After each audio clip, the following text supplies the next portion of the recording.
Perfeito. Nossa apresentação aqui.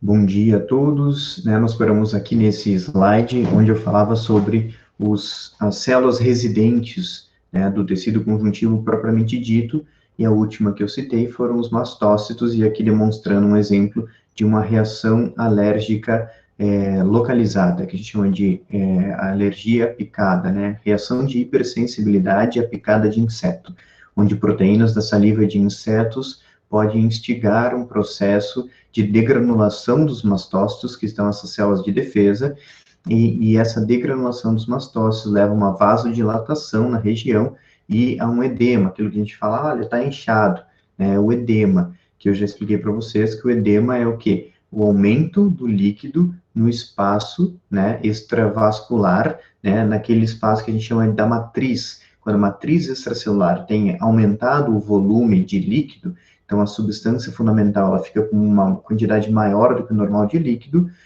isso é representado na nossa pele como aquele aumento de volume, que a gente fala, né, vulgarmente como inchaço, né? O nome técnico disso é edema.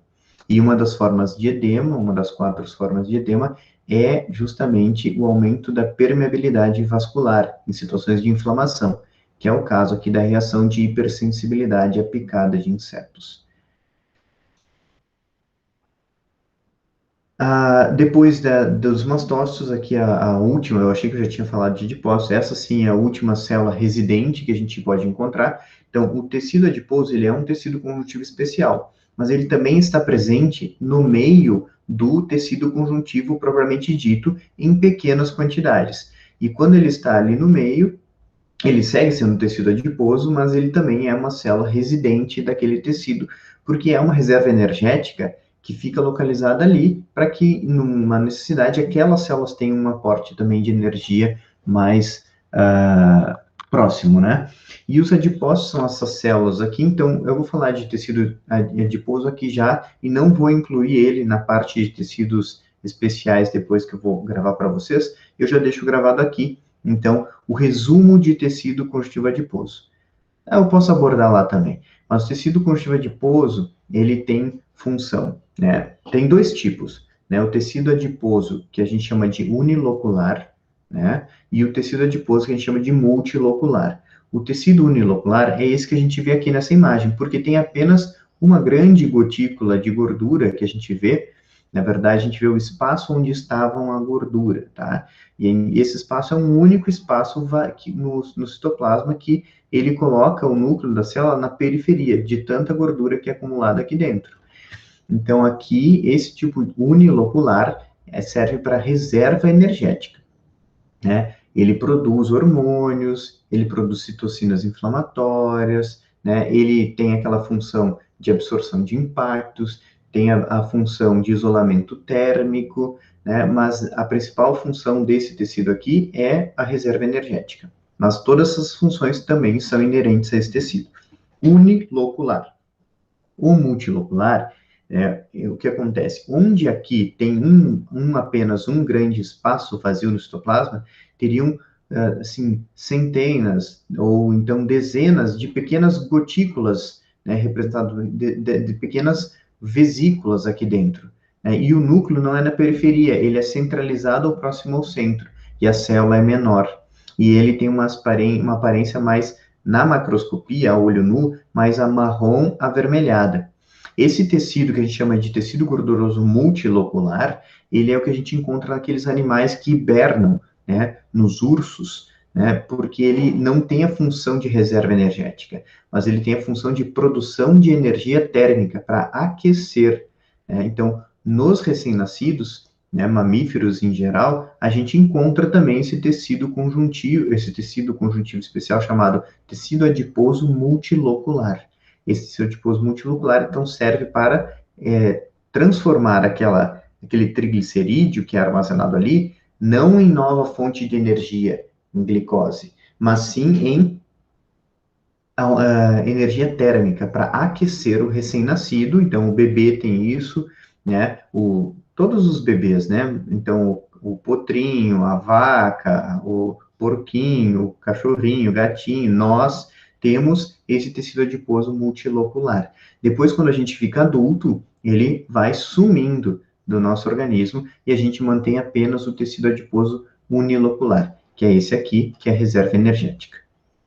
Tá? Esse tecido ele é muito irrigado, viu? O tecido adiposo é um tecido muito irrigado, tem muito capilar ao redor aqui desse tecido. Por isso ele é uma ótima fonte para injetar medicações.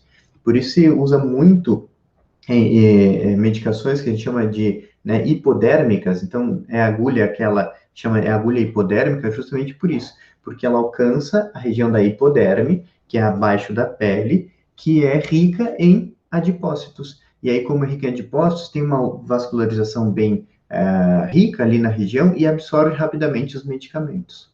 Por isso que se chama agulha hipodérmica.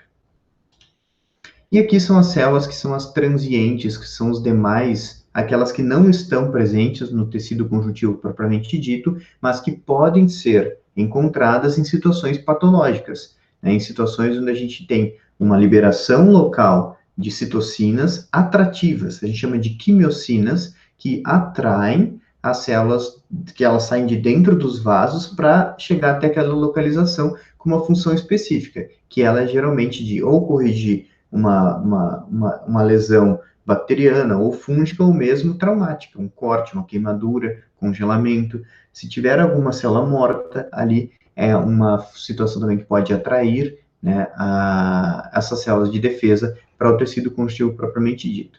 São os demais leucócitos. Então, nós temos basófilos, raramente vistos, eosinófilos, já mais vistos, neutrófilos, as células mais presentes, né, nas inflamações agudas, e são as células que predominam no nosso sangue em quantidade. Os monócitos, que virão até o local, se transformarão em macrófagos para fazer toda aquela função de fagocitose, apresentação de antígenos, né, liberação de quimiocinas pró-inflamatórias, anti-inflamatórias, e aqui os linfócitos, que têm função de destruição direta de células, mas também de produção de células de memória, e quando se transformam em plasmócitos, né, em anticorpos, que eles são capazes também de produzir, certo? Então, até aqui, nós finalizamos a parte da aula passada, e aqui em diante nós não tivemos mais nada filmado. São os tipos de fibra. Tá? Então, nós temos aqui as fibras. Até eu peço que, se isso acontecer novamente, tá? Que vocês possam até ligar para o meu celular, eu vou deixar aqui, tá, aberto o WhatsApp, e ele vai vibrar se der algum problema. Alguém pegue e ligue para o meu WhatsApp, porque senão eu fico meia hora falando para o nada, que nem aconteceu ontem, né? Se alguém tivesse ligado para mim, eu tinha parado antes. Então, é isso, tá? Fica combinado assim. Fibras. Porque eu estou concentrado aqui, então eu não vou ficar olhando o celular se mandar mensagem. Tem que ligar para fazer barulhinho, ok? Nós temos o componente da matriz extracelular, que é fibroso, e o componente que é a substância fundamental. A substância fundamental é aquela porção líquida. Então, é a água mais macromoléculas, micromoléculas, glicoproteínas, proteínas de adesão, então, glicosaminoglicanos, né, os aminoglicanos, então, sulfato de heparan, ácido hialurônico, tá? Condroitina, sulfato de condroitina. Então, são diferentes moléculas que estão ali no meio líquido. E essas moléculas, elas servem para aderir essas aqui, que são as fibras, entre si, e também elas servem para fazer um processo de manter a viscosidade do líquido. Então, nós temos a substância fundamental, que é a parte líquida, que ela fica entre as células e entre as fibras, né? E essa parte líquida é um líquido viscoso, justamente para impedir que bactérias penetrem e se difundam com facilidade. Tá? E a parte de fibras é que vai dar uma parte estrutural desse tecido conjuntivo propriamente dito, né? Então, a parte líquida vai fazer essa parte de transporte de substâncias, né, por ela ser líquida, né, difusão de substâncias, permitir o deslocamento de células, e a parte das fibras é a parte fixa, né, estrutural da matriz extracelular. Então, lembre-se, matriz extracelular é o quê? Substância fundamental mais fibras. Quais são as fibras? Fibras colágenas, reticulares e elásticas. As fibras colágenas e reticulares, elas têm origem de proteínas da família dos colágenos. E as fibras elásticas, elas têm origem na família das elastinas, tá? E tem mais outras proteínas menores importantes também, mas a elastina é a proteína mais abundante nas fibras elásticas. Então, são esses três tipos. E a variação entre a quantidade e a distribuição dessas fibras, ela vai gerar as particularidades de cada tecido. Então, as fibras colágenas, as primeiras que eu vou falar aqui, são glicoproteínas, as mais abundantes no corpo humano, por exemplo. Se a gente tirar toda a água do corpo e a gente tiver o nosso corpo como matéria seca, a gente vai ver que 30% desse peso seco, dessa matéria seca, é colágeno. Então, olha só o absurdo que é. Vocês vão entender melhor o que é isso, matéria seca, né? Quando vocês estudarem as disciplinas que estudam a análise de pastagens, né? Análise de alimentos. No meu tempo chamava bromatologia, não sei se é o mesmo nome hoje, vocês vão aprender isso na zootecnia, com certeza.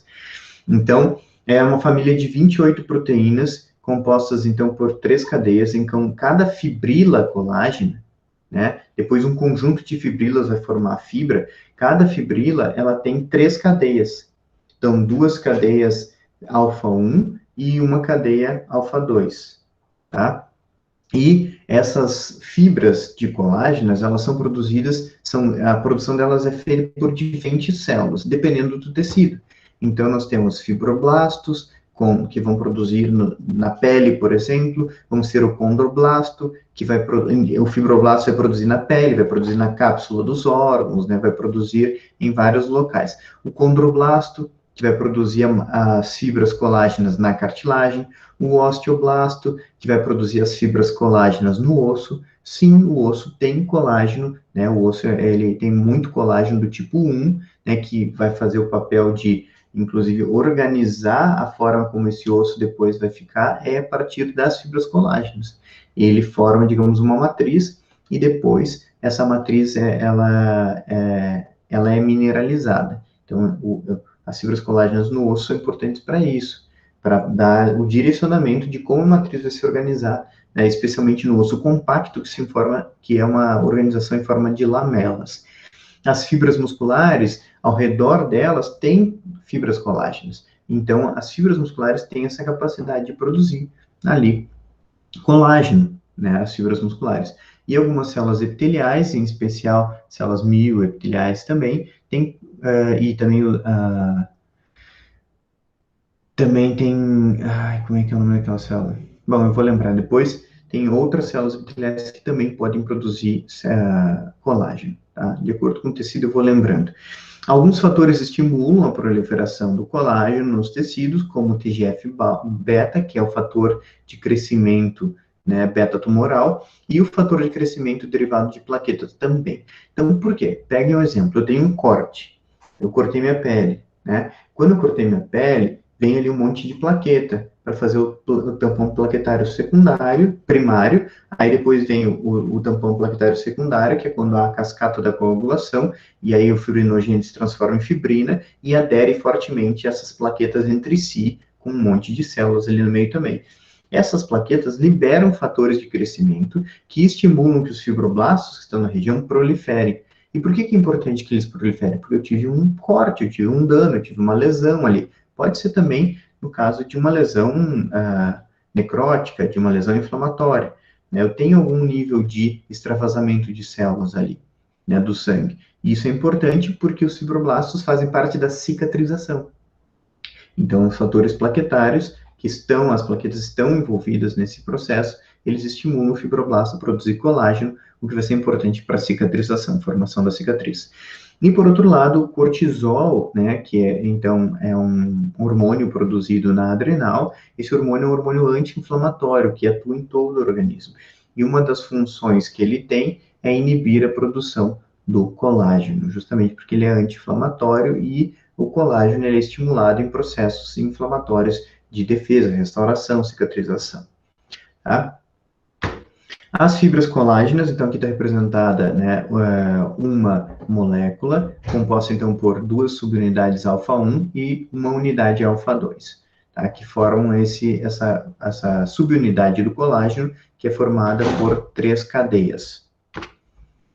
Nós temos fibras longas de colágeno, e essas fibras longas de colágeno, elas são ligadas entre si por fibras, né, ou melhor, né, outros colágenos. Então, nós temos as fibras longas de colágeno, e essas fibras longas de colágeno, elas não podem estar soltas. Para que elas tenham estabilidade, tem que ter outros colágenos que ligam elas entre si. Então, nós temos as fibrilas longas, que então são o colágeno tipo 1, 2, 3, 5 e 11. A mais abundante é o colágeno tipo 1, ele é o mais abundante entre todas as fibras de colágeno, forma os feixes mais espessos e dá aquela coloração rosa dos tecidos que são ricos em colágeno, né, acidofílica, tá? Então, ela vai estar, esse colágeno tipo 1, né, essas fibrilas longas de colágeno, sendo que o 1 é o que predomina, vai estar na pele, na região que a gente chama de derme, vai estar nos tendões, vai estar na cápsula dos órgãos, vai estar no osso, vai estar na dentina. Então, esse colágeno é o mais abundante deles. Essas fibrilas longas são ligadas entre si por colágenos que são associados às fibrilas, que a função é ligar essas fibrilas entre si, que é esse segundo grupo que vocês veem aqui no slide. Tá? Que então é o colágeno tipo 9, tipo 12, tipo 14. Eu quero que vocês memorizem, o colágeno associado à fibrina é esse colágeno. Não quero que vocês memorizem qual é qual, mas sim que vocês entendam qual é a função de cada um. Então, as fibrilas longas de colágeno dão a estrutura a mais grosseira, né? Elas são responsáveis pela grande estrutura formada pelas fibras de colágeno. Só que para que elas tenham estabilidade, nós temos que ter o colágeno associado a fibrilas. Então, a função deles é ligar essas fibrilas longas entre si, auxiliando na estrutura, na firmeza dessa estrutura. Aí nós temos um outro tipo de colágeno que forma redes, né? E esse colágeno é encontrado na membrana basal, aquela que fica embaixo das células epiteliais, que permite a difusão dos nutrientes até a camada de epitélio, que é a vascular, como vocês já aprenderam. E esse colágeno é o colágeno tipo 4, que é um dos principais componentes da membrana basal, tá? Que tem esse papel de aderência e de filtração na região. Nós temos também na membrana basal colágeno de ancoragem. Serve para o quê? Para que essa membrana basal se ligue às células do tecido conjuntivo, né, do tipo 1, né? Então, para que o colágeno tipo 1, que está ali embaixo, na derme, possa, por exemplo, pensando em pele, ele possa se ligar na membrana basal, seja do epitélio, né, que dê revestimento, seja no epitélio glandular. Então, nós temos a membrana basal e ela se liga ao colágeno que está ao redor por meio desses colágenos de ancoragem aqui, que é o colágeno tipo 7. Aqui a demonstração na microscopia eletrônica à esquerda e na microscopia óptica à direita das fibras colágenas. Aqui nós temos um aumento, né, de 400 vezes numa coloração de hematoxilina e eosina, e aqui nós temos um aumento de 100.000 vezes nessa microscopia eletrônica. Vocês podem ver aqui, ó, lateralmente uma fibra colágena, então no seu aspecto longitudinal, e aqui no seu aspecto transversal, o famoso cortou, né, assim, transversal, cortou no maior comprimento longitudinal. Então, vocês podem ver que elas estão aqui, ó, uma do lado da outra. E vocês veem que tem um espaço entre elas. Esse espaço aqui, ele é preenchido, então, pelos colágenos associados às fibrilas longas. É preenchido também esse colágeno aqui por substância fundamental. Então, esse espaço entre as fibras é a substância fundamental, mais os colágenos associados às fibrilas, que é aquela segunda categoria. Isso aqui é uma organização perfeita do colágeno. Pessoas que têm defeitos genéticos ou animais que têm defeitos genéticos na produção de colágeno, né, que caracterizam uma dessas doenças, é síndrome de Ehlers-Danlos, elas têm uma desorganização nessas fibras, justamente por não produzirem adequadamente o colágeno. E aí os tecidos ficam frágeis e essas pessoas têm uma predisposição à ruptura das estruturas que estão sendo formadas por colágeno. Então, dependendo do tipo da síndrome, né, vai ter uma predisposição a romper a aorta, por exemplo, cápsula de órgãos. Outras vão ter hiperextensão das articulações, né, ruptura de pele. Então, depende da síndrome que está associada. Em animais, Essa síndrome ela era bastante estudada em animais no laboratório onde eu fiz o meu doutorado, lá em Botucatu, na Faculdade de Medicina Veterinária e Zootecnia, né, que é o laboratório de biologia molecular da Clínica de Grandes Animais. Então, a gente caracterizou o gene que causa essa doença, por exemplo, em asininos, né, em caninos, em bovinos. Então, nós temos, inclusive, o laboratório hoje, na época, ele está mais sofisticado ainda nas técnicas moleculares, e ele faz os testes moleculares. Isso, desde a época que eu estava lá, ele já fazia isso para cavalos, para que pudessem ter registro, os quartos de milha, o ideal é que eles tenham esse teste genético, não para que eles tenham registro, mas se você vai comprar um reprodutor, o ideal é que ele tenha esse teste realizado para ver se ele não tem esse gene em heterozigose, né, para que ele possa passar adiante. E nós tínhamos 5 cavalos com essa doença e que nós estudamos eles, e um deles, inclusive, desenvolveu uma doença crônica de pele que acabou evoluindo para um câncer de pele posteriormente. Nós publicamos esse trabalho, inclusive, num Equine Veterinary Journal, se eu não me engano, era esse o nome da revista, que é uma revista do Reino Unido, tá? E aqui o colágeno, como a gente vê no HE, né, dá essa coloração acidofílica, aqui com um pouco mais de fibras colágenas, e aqui com um pouco menos de fibras colágenas, porque aqui é um tecido mais com organização frouxa, e aqui é um tecido com uma organização densa. Aqui, ó, tabela mostrando, então, síndromes em humanos, né? Então, Ehlers-Danlos tipo 4, tipo 6, tipo 7, né? Aqui os sintomas acontecendo e qual é o defeito que é encontrado. O escorbuto, que é uma deficiência de vitamina C, isso acontecia nos navegadores antigamente, pela falta da vitamina C, né? Então, que levava a ulceração de gengiva e hemorragias. E aqui, ó, a osteogênese imperfecta, que é um problema num dos genes que forma o procolágeno tipo 1. Então, isso daqui é muito grave, porque é antes da formação do próprio colágeno tipo 1, que é o mais abundante no nosso organismo inteiro. Então, nessa osteogênese imperfeita, a pessoa, ela é quase que incompatível com a vida, né? E quem sobrevive, consegue conviver, viver mais anos, tem muita facilidade de sofrer fraturas. Eles até colocaram isso num filme, que depois eu até trouxe aqui para vocês como curiosidade. E aqui o trabalho que a gente publicou no Journal of Equine Veterinary Science, que é a úlcera de Marjolin em 2 cavalos, né? Então, e o nome da doença em cavalos chama HERDA, que é de Hereditary Equine Regional Dermal Asteny, que é essa, então, em português seria astenia dérmica regional hereditária equina, tá? E assim, resumindo, né, a gente chama de herda. E essa herda, aqui a gente pegou, então, era um caso crônico de um dos animais que a gente tinha, lá no, que a gente estudava, e essa ferida não, começou a não cicatrizar, porque eles rompem mesmo. Quando esses animais têm 1 ano e pouco, eles começam a ter lesão, coloca cela para poder pegar e domar o animal, e a pele se rasga por nada. Eles se coçam no mourão de cerca e se rasga a pele, e aí fez o teste e realmente eles tinham esse defeito. E como causa uma inflamação crônica, porque essa pele está sempre sendo lesionada, a inflamação crônica é uma potencial causa de câncer. Né? E foi o que aconteceu, um câncer de pele maligno nesse cavalo que se espalhou desde a região da garupa, infiltrou os tecidos e foi para lá no tórax dele, um carcinoma de células escamosas. Nós submetemos esse trabalho, e aí essas pesquisadoras aqui, americanas, a Barbara Kittel, né, e aí com a Kathleen Mokow e a Avery Coley, elas tinham um caso igual ao nosso, só que lá nos Estados Unidos, porque é um centro de pesquisa dessa doença também lá.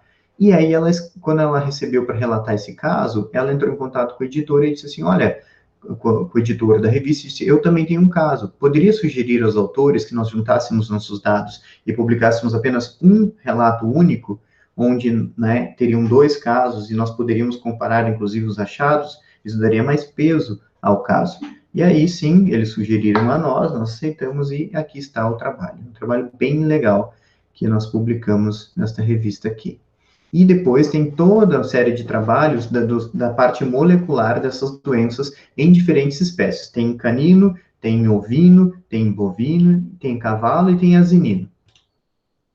Aqui em cachorro e aqui em Humanos. Eu até tenho que tirar essa foto aqui de cachorro e colocar uma outra foto de um caso que eu atendi quando eu dava aula numa faculdade particular lá em São Paulo. E aqui é o filme, que é a dica para quem não viu, Corpo Fechado, onde o Samuel Jackson, ele faz um personagem que depois é intitulado como um vilão, o Glass, o vidro, e ele tem osteogênese imperfeita, né? Então esse, aqui eu já dei não dei um spoiler, mas enfim. E aqui a sequência do filme que saiu, acho que ano passado, retrasado. Então, falamos da fibra colágena. Primeiro tipo, as mais abundantes, as que são mais espessas, né? Então, elas dão bastante sustentação aos tecidos onde se encontram. As fibras reticulares são as mais delicadas entre os três tipos de fibras que a gente vai estudar hoje, que compõem o tecido conjuntivo propriamente dito. Elas são compostas por um colágeno do tipo 3 e formam uma rede tridimensional, que é uma malha muito fininha, que dá uma estrutura para a região, mas é uma estrutura mais. Ela tem menos resistência. No entanto, ela ocupa menos espaço, o que é bom porque ela é utilizada ao redor de vasos sanguíneos, em regiões que eu preciso ter uma facilidade de difusão de células, ou que eu tenho que ter uma quantidade de células maior. Porque se eu tiver fibras grosseiras, como as de colágeno, elas ocupam mais espaço. Então, esse espaço diminui a quantidade de células que eu consigo ter no tecido. E em tecidos que eu preciso ter muitas células, como a medula óssea, os órgãos linfematopoéticos, o baço, né, como o baço, por exemplo, os linfonodos, ou nos órgãos endócrinos, como adrenal, tireoide, paratireoide, adenohipófise, a hipófise em geral, não, a neurohipófise é diferente, né? Então, a parte da adenohipófise, esses órgãos, e também fígado, também é um outro exemplo, eu preciso ter muitas células. O parênquima, que são as células que têm a função, dão a função ao órgão propriamente dito, ele é rico em células. Então, eu preciso de um tecido de sustentação mais fininho, mais delicado, para que eu possa ter mais células. E aí entra o tecido reticular, né, que é o tecido reticular, é um tecido conjuntivo especial, mas porque ele é composto, que é predominantemente de fibras reticulares. Pronto, mas agora tu confundiu. Tu falou tecido especial e falou em fibras reticulares. É o seguinte, as fibras reticulares, elas, quando estão em uma quantidade muito abundante numa região e elas que predominam, a gente pode dizer que ali tem um tecido especial chamado tecido reticular. Mas quando elas estão no meio de um outro tecido, como dentro do tecido conjuntivo propriamente dito, lá na pele, por exemplo, na derme, eu tenho fibras colágenas, eu tenho fibras reticulares e tenho fibras elásticas. Mas as reticulares, elas não predominam. Então lá a gente só diz que ali tem fibras reticulares, mas não é um tecido reticular. Entendeu? Agora, na medula óssea, onde eu tenho o quê? Fibra reticular para dedéu, que é o que predomina, aí eu digo que ali eu tenho um tecido conjuntivo reticular. Né? Então, só para deixar claro isso para vocês, essa diferença em termos de nomenclatura. Tá bom?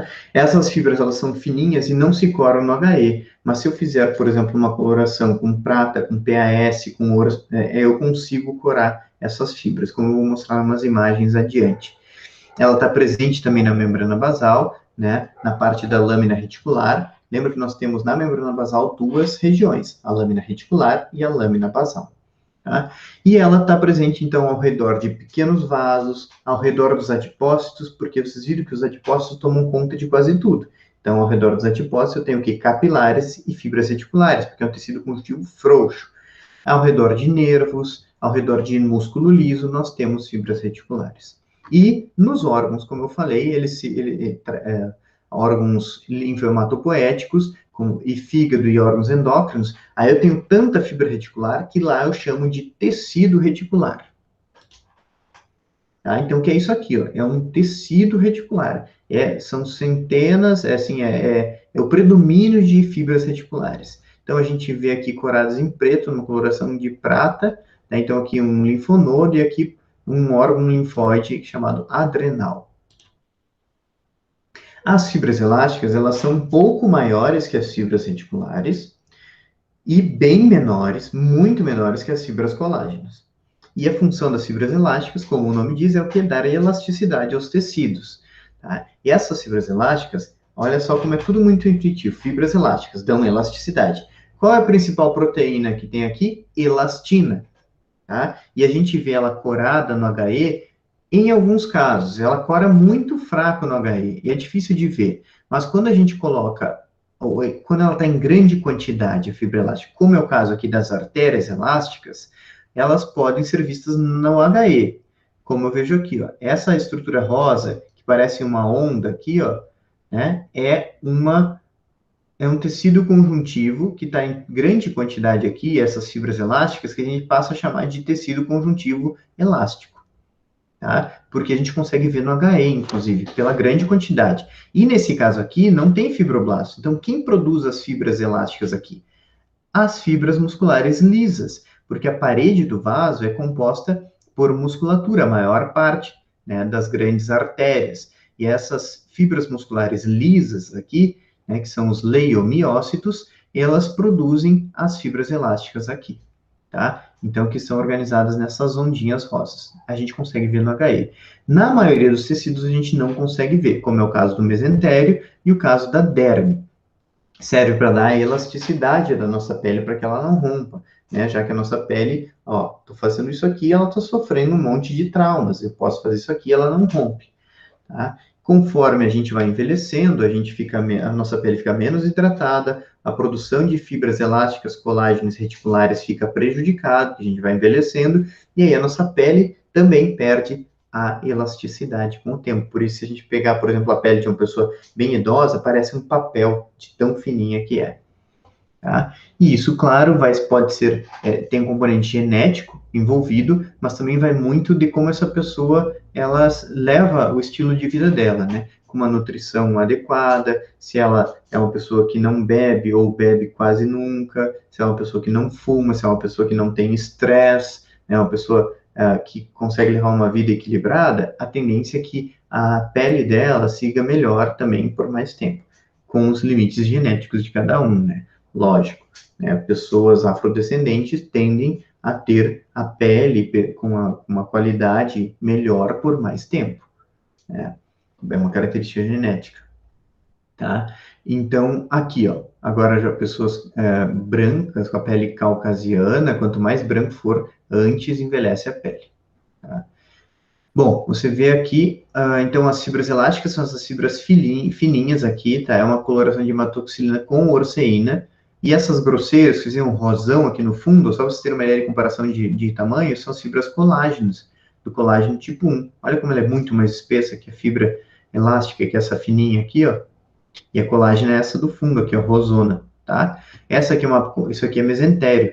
Aí inclusive, eu perguntei para ontem para vocês, onde que eu encontro o mesentério, né? Alguém me responde por áudio, por favor, que esteja aí? Que eu perguntei ontem, ninguém me respondeu, eu fiquei bastante surpreso, mas depois que eu fiquei sabendo que não estava gravando a aula. Qual é a função do mesentério? Onde que eu encontro o mesentério?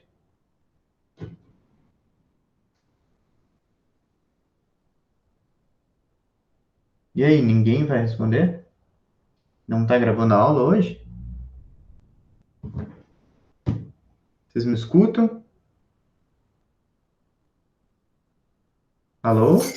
No aparelho digestivo, professor? Isso, no intestino. No intestino. Entero é de intestino. Então, o mesentério é o tecido conjuntivo ali, né? Um tecido conjuntivo frouxo, né? Ele é rico em fibras elásticas, tem bastante fibra reticular também. E esse tecido conjuntivo, ele é responsável pela sustentação, né?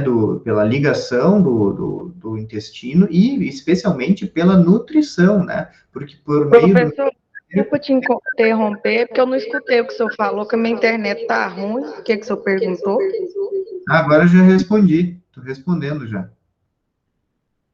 Tá? O que que é? Qual era a função do mesentério? É nutrição, né, do intestino. Ele dá a sustentação e a nutrição do intestino. Ali nós temos também a drenagem linfática, nós temos um monte de linfonodos, né, nódulos linfáticos no mesentério, que justamente vão servindo como sentinelas, como pequenas delegacias de polícia que drenam determinadas regiões do intestino e vê se está tudo certo ali, né?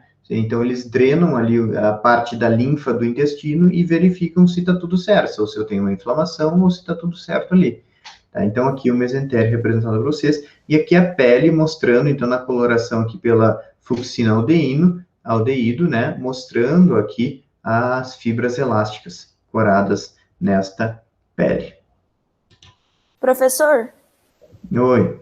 eu tenho uma dúvida. Quando a pessoa faz uma ostomia, tem alguma alteração no mesentério? Faz o quê?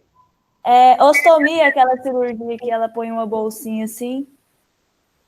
Ah, colonostomia. Tá. Não. Assim, vai ter um aumento dos linfonodos na região, porque se tu fez uma cirurgia que afeta, né, o intestino, tu tem um processo inflamatório ali, tu colocou algo ali, tu fez um corte ali. Então, esse processo inflamatório vai drenar, sim, pela linfa e vai ter um aumento nos linfonodos. Os linfonodos mesentérios estarão reativos. Tá? Mas você não corta pela região do mesentério, você corta sempre o intestino quando faz uma cirurgia, a secção, né, ela é feita pela borda antimesentérica, para não afetar a nutrição do intestino. Então, sempre que faz qualquer cirurgia no intestino, você faz pela borda antimesentérica, porque pela borda mesentérica não está chegando toda a nutrição, então você não pode cortar. Porque se você cortar ali, você perdeu aquela região, você tem que retirar aquela região, tem que fazer uma enterotomia daí, que é a remoção de um fragmento do intestino. Tá? Então, vai ter, o que vai acontecer de alteração ali é o aumento dos linfonodos mesentéricos, tá? Mas não tem corte no mesentério, é no lado oposto ao mesentério. Então, vocês veem o intestino é um órgão tubular, por um lado chega o mesentério, você vai fazer a secção pelo outro lado, tá?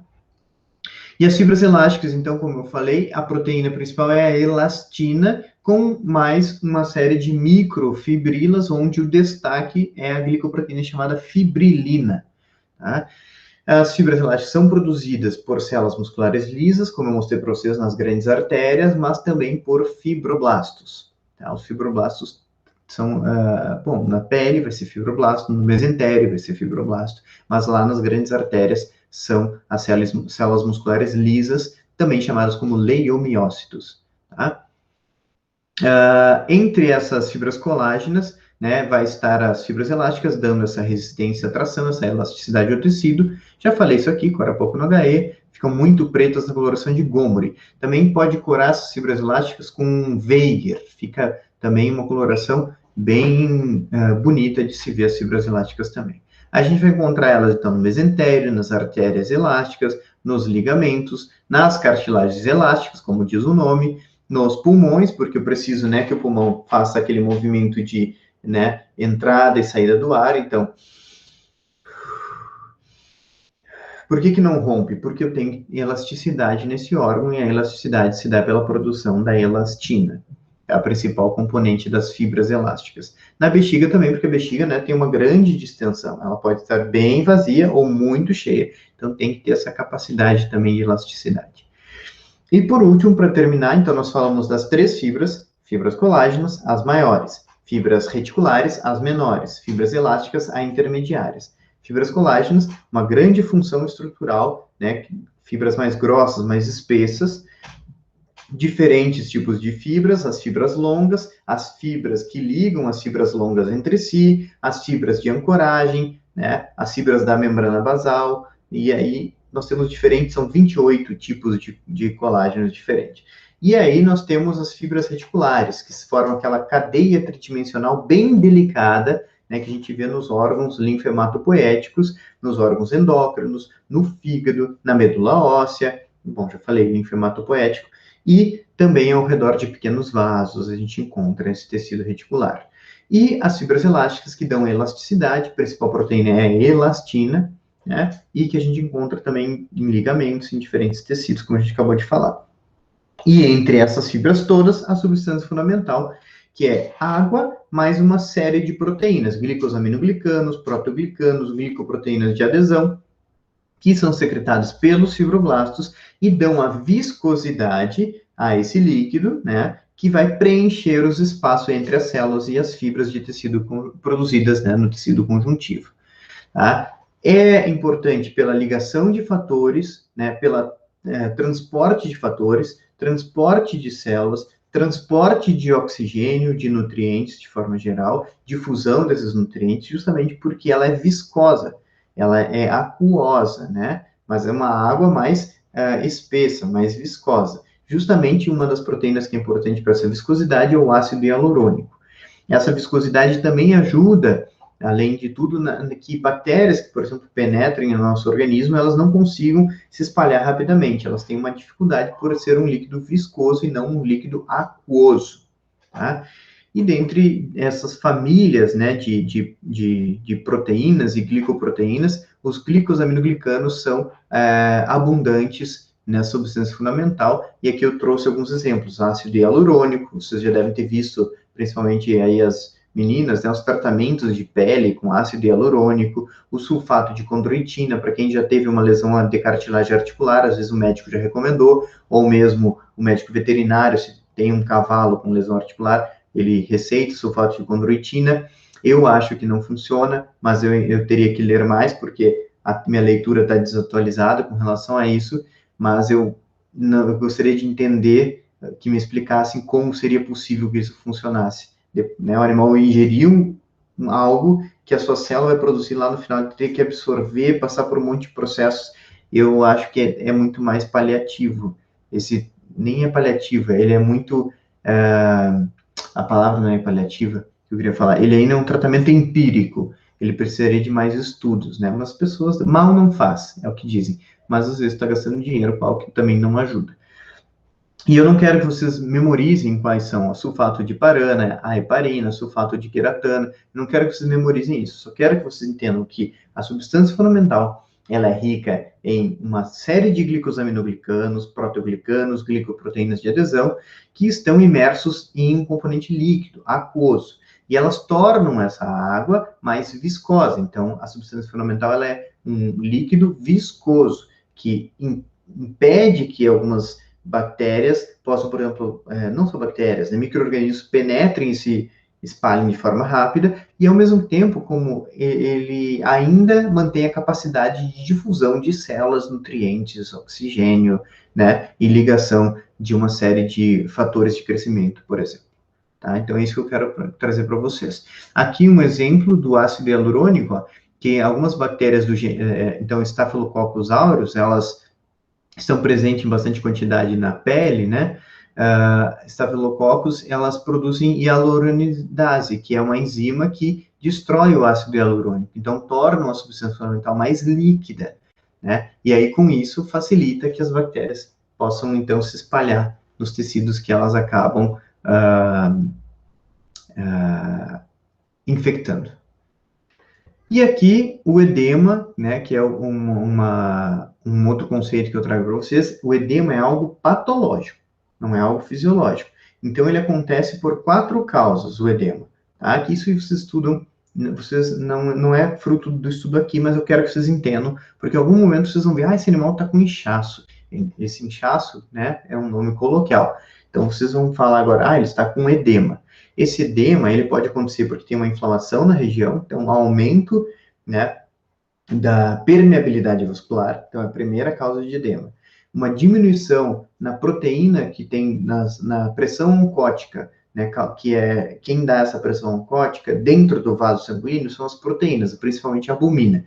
Então, se eu tenho uma hipoproteinemia, eu tenho uma diminuição da pressão oncótica, então o equilíbrio entre as forças de líquido para entrar para o vaso, né, e para sair do vaso fica perdido. E aí, com isso, sai mais líquido, porque as proteínas do vaso, elas ficam puxando, de certa forma, para manter líquido dentro dos vasos. Como eu diminuir essa proteína, eu diminuir essa pressão oncótica, o líquido sai mais facilmente. Essa é a explicação mais resumida possível que eu consigo dar para vocês com relação a isso. É bem mais complexo, eu teria que explicar o equilíbrio de Starling para vocês, mas não é o foco aqui da aula, eu só quero que vocês saibam que, então, diminuição da pressão oncótica, aumento da permeabilidade vascular, aumento da pressão hidrostática e diminuição na drenagem linfática são as 4 causas de edema possíveis em animais. Os mecanismos todos, para explicar, teria que ser na aula de patologia geral e não é o foco aqui. E aqui só para mostrar para vocês, então, na substância fundamental, e aqui algumas ligações imunohistoquímicas para integrina na pele, e aqui fibronectina. são algumas proteínas que podem ser encontradas e marcadas com anticorpos. Finalizando, então, a aula de ontem, hoje, né, então nós temos essa parte 2 do tecido conjuntivo, nós teremos ainda uma parte 3, que são os tecidos conjuntivos especiais, mas eu vou fazer uma versão muito resumida dela, porém, para que vocês tenham esse extra, né, que não está previsto, mas eu quero que vocês tenham esse extra, porque é importante, na minha opinião. Nós temos tempo para isso. Então, o conhecimento, o trabalho duro, né, sinceridade, humildade, são qualidades que podem levar ao sucesso.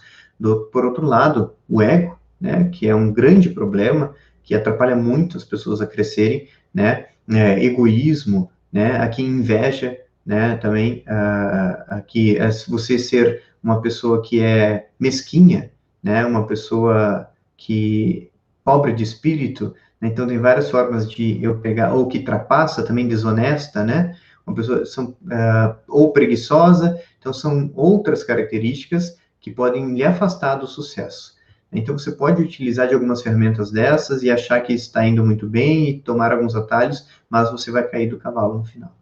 Tá? Então, inveja, ego, né, que poderia colocar, então, como desonestidade, né, e também a preguiça, são características que vocês devem cortar, né, às vezes a gente não sabe, nós temos o Brasil que já nos ensina, né, como cultura, que fazer coisas erradas tá tudo bem, porque todo mundo faz. A gente tem que fugir dessa máxima, né? E às vezes a gente teve maus professores em casa, um tio, a mãe, um pai, alguém que a gente viveu que mostrou que fazer algo errado poderia trazer uma vantagem em curto prazo e que tá tudo bem porque todo mundo faz, o mundo é dos espertos, esse tipo de coisa. Então fujam disso, tá?